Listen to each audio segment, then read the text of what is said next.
On l'appelle l'homme en blanc pour la couleur de sa barbe et de ses vêtements. Il est l'un des premiers promoteurs de labels de musique au Cameroun. Il est une légende qui a fabriqué les carrières d'autres légendes de la musique africaine et sa musique continue d'inspirer les nouvelles générations. Ses talents pointus de musiciens et de compositeurs ont accompagné les plus grands dans le monde entier. Notre as de ce week-end est surtout la légende de la 11e édition du Douala Music Art Festival, le DOMAF du 10 au 13 novembre 2022 à Douala. Le Bonas focus sur Echo Roosevelt, le chef en blanc qui faisait chanter et danser les sirènes à travers 5 titres qui ont marqué sa carrière.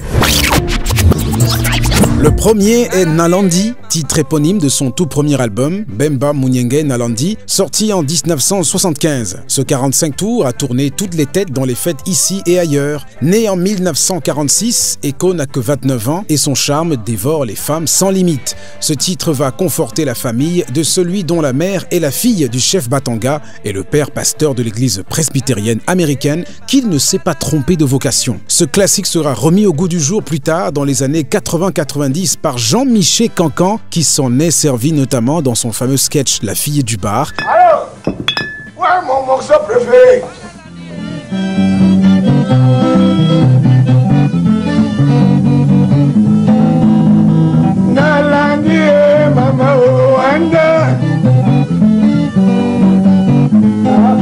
Et attention, c'est Echo Roosevelt en personne qui jouait du piano dans l'enregistrement du sketch radiophonique.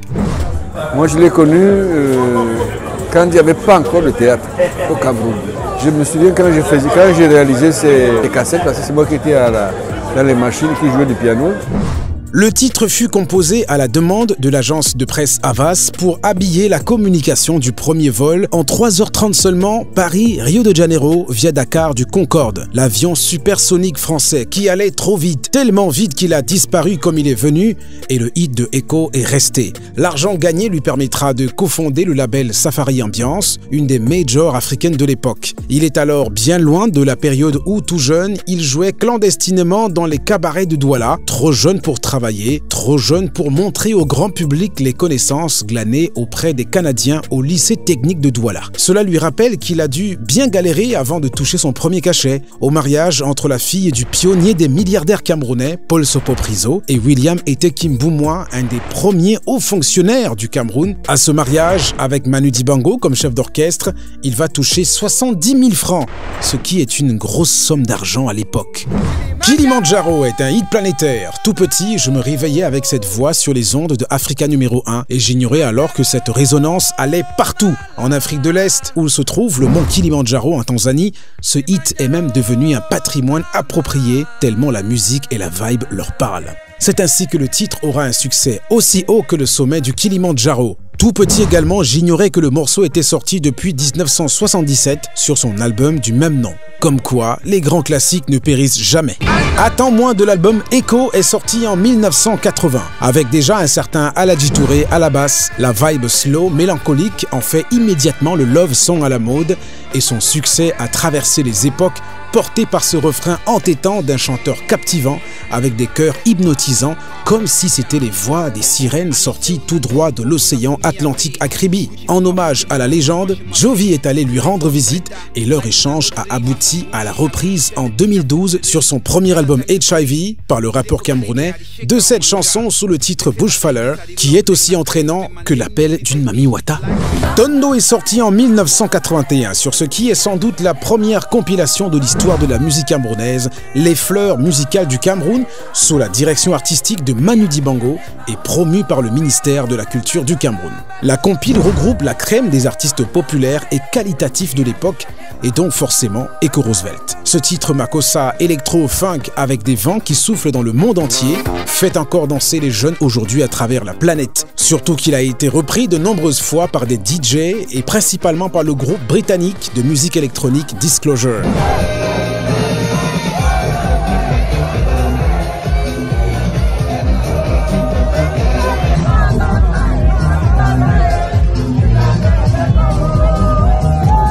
Ça marche fort. Ça a été numéro 1 en Angleterre pendant un moment. Moi, je ne savais pas. C'est les gens qui m'appellent de Londres, de partout, des États-Unis, me disent mais ta musique, cette musique est sortie en 81. Vous voyez, le 81, j'avais quel âge? Et cette musique, c'est ça qui elle me fait vivre maintenant parce que je reçois des droits d'auteur conséquents. La sensibilité électronique de Echo Roosevelt dans ce morceau, comme dans l'ensemble de son répertoire, lui a permis en septembre 2022 d'être la légende du Nyege Nyege Festival en Ouganda, un festival où Jovi et Renis par exemple ont déjà presté, et ce festival souhaiterait organiser une scène off chez Echo Roosevelt près de Kribi, à l'embouchure des chutes de la Lobé, où il est chef traditionnel. J'ai été invité, puisqu'ils ont découvert là-bas, ma musique marche très fort là-bas en Afrique de l'Est, Kilimanjaro, toutes les chansons que j'entendais. Moi, je ne savais pas que j'étais aussi populaire là-bas, que quand je suis arrivé là-bas, c'était la foule.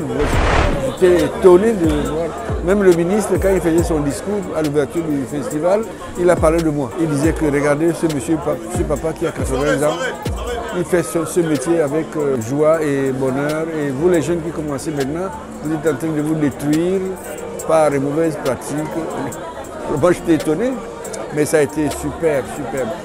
Avec toi, cette balade envoûtante est la plus populaire des chansons de Marthe Zambo, une des plus grandes voix de la musique camerounaise et africaine des années 80. C'est aussi l'une des chansons africaines les plus reprises au monde. Ce titre a gagné un disque d'or en France et c'est lors d'un événement sur les Champs-Élysées que ce fut d'ailleurs célébré. Je vous conseille vraiment le livre Les icônes de la musique camerounaise, tome 1 de Harold Ketchemen pour découvrir les secrets de ce titre hasardeux qui a donné la gloire à Marthe Zambo. En studio pour le deuxième album de Marthe, l'arrangeur et producteur Echo Roosevelt réalise qu'elle n'a que 7 titres, or il en faut 8 pour boucler un 45 tours à l'époque. Echo, hyper exigeant, ne veut rien entendre et elle doit pondre ce fameux 8e titre avant que l'enregistrement ne démarre le lendemain. Et c'est à 3 h du matin qu'elle aurait enregistré cette caresse transpirante de romantisme. Cette chanson qui vous transporte immédiatement sur les vagues de l'océan dans le vaisseau de l'amour a quelque chose d'ensorcelant comme une sirène sortant de l'eau. Le succès de Echo Roosevelt rappelle que les trajectoires vers la lumière ne sont jamais linéaires et semblables. Le musicologue qui a toujours pris la musique au sens très scientifique du terme est passé par l'école des arts du Sénégal à Dakar de 1968 à 70, l'école normale de musique de Paris de 70 à 73, monté un groupe de rock avec Vicky Edimo au passage. Au-delà de sa réussite en carrière solo et comme producteur, auteur, compositeur, arrangeur, l'excellent pianiste et organiste qu'on surnomme à l'époque le Quincy Jones africain a accompagné en studio et sur scène des légendes comme Johnny Hallyday, Claude François et développé les carrières de Aïcha Koné, Toto Guillaume et bien plus. Quel que soit ton pays, retrouve-nous donc du 10 au 13 novembre 2022 à Douala pour vibrer avec la légende vivante Echo Roosevelt, comme cela a déjà été le cas avec les Têtes Brûlées, Sam Fantoma, Toto Guillaume, Ben Deka, Angé Bogo ou encore le Black Buddha Cheikh Tidiane Seck. Ça se passe sous le thème Demain c'est hier à l'event rendu à sa 11e édition, le DOMAF. Certains appellent ça le Coachella camerounais, mais il s'agit bien du Douala Music Art Festival, le DOMAF, où la créativité de la jeunesse africaine se retrouve depuis 12 ans pour célébrer la vie en musique, en danse, en art visuel et à travers la mode avec des looks futuristes qui nous rappellent les tendances des années 70 tout en nous projetant vers l'habillement de 2050. Les tickets sont disponibles en physique à Douala et en précommande sur le site madone.com/domaf au prix de 1000 francs CFA seulement par jour, même pas 2 bières. Tu peux d'ailleurs acheter 10 en une seule fois et alors tu payeras juste 9000. Rendez-vous au DOMAF.